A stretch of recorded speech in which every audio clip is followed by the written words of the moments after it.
Hey, so it's great to see you. I didn't really introduce myself in the first video. My name is Chris Hughes, and over the last 6 years, I've actually had the majority of my business automated through outsourcing, and it's allowed me to travel the world with my girlfriend, spend a lot of time doing things that that were basically my bucket list activities, and my business was kind of building and running on autopilot for the majority of the time. I did put in a lot of work, and I still do put in a lot of work on systems management and like the hiring stuff and kind of building new things, but the processes that I've kind of learned throughout my own experiences are what I'm sharing in these videos. So thank you again for actually opting into this, and I just wanted to share a little bit of personal stuff so that you can kind of get to know me a little bit. So the first thing you need to do right now is grab a piece of paper and a pen. And the reason for this, I always like using pen and paper because it's the process of actually writing stuff out. You're embedding it in your mind, as well as kind of you're actually taking action on something in order to turn it into a reality. And in this case, this is going to be one of the most difficult things that you're going to do. And this is figuring out what to outsource. So grab that piece of paper, pause this video and then come back once you have that, because doing this activity is going to set up the whole rest of the series and make it a lot easier.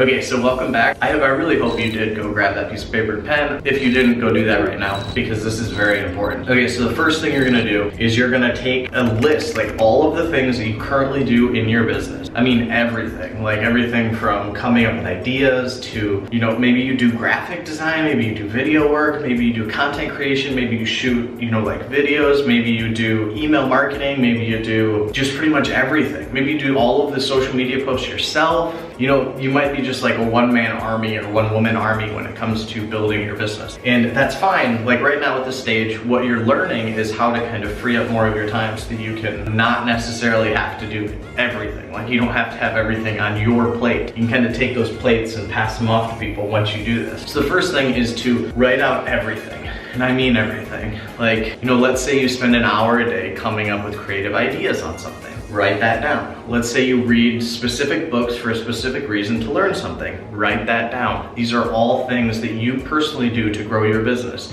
And these are things, some of them can be outsourced, some of them can't be. And this process is just to kind of get them all out there. I'm actually gonna tell you what it'll do. And so right now, pause the video and come back when you're done. And what's gonna happen is we'll go over what to do next at that stage. Okay, so welcome back. You should have a huge list of things written out on a piece of paper, and I'm actually gonna show you the fun process, and it's kind of fun. It is pretty fun, actually. And it's very simple to do. It's gonna take the list of things that you've just written out, all of the things, every single thing that you do. And what you're gonna do is you're gonna break it down. I hope you can read this. So you have fun on one side and you have not fun on the other. So what you're gonna do is you're gonna put down everything. You're gonna say like, maybe you enjoy video creation, like shooting videos. I love doing video creation, so I put that in the fun category.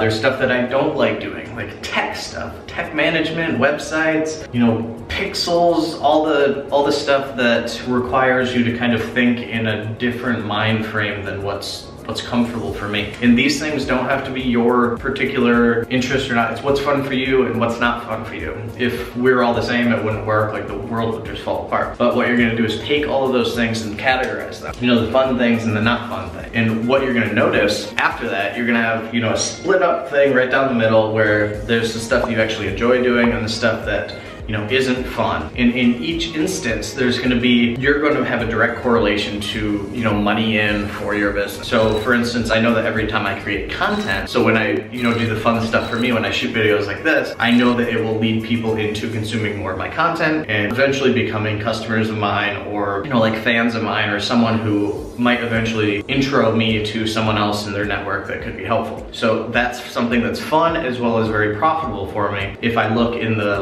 long enough sphere of things. Okay, so something that isn't fun for me, but I know it brings in sales, is video editing. I'm just not good at it. It takes so much time for me to do because I don't know where all the buttons are, and when I try to do it, it doesn't look as good when I have someone else do it. So that would go under my not fun category. And what happens is I have an awesome video editor, Ray. Shout out to Ray. Thank you so much, you're awesome. But what Ray does is he's awesome at this stuff. He understands what looks good and what kind of flows nicely, and then he does cuts and adds things like little images, and he could put a light bulb here, and then I can't do that. Like, I don't know how to do that. And so it would take me like 25 hours or more to try to do something like this. So it's something that's not fun for me, but I know that it needs to get done. So the same thing is true with your business. Let's say you really enjoy writing, but you're not very good at editing. You can hire someone to step in and edit stuff. Let's say you're not very good with like Photoshop or creating images, but you have like creative ideas. Like, you come up with these genius quotes or this like insight into your customer's head that you want to get your point across, but you don't know how to like graphically do it. Well, guess what? You can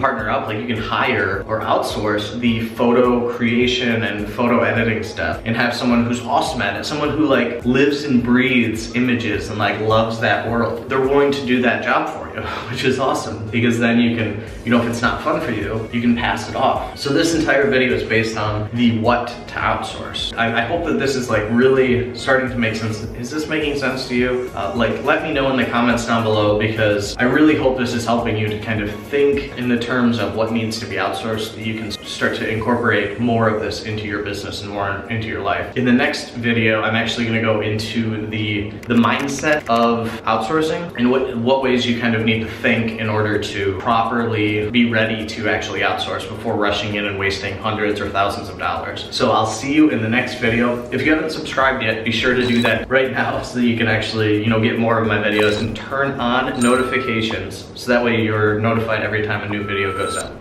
Thanks again, and I'll see you in the next video. There's gonna be a link down below.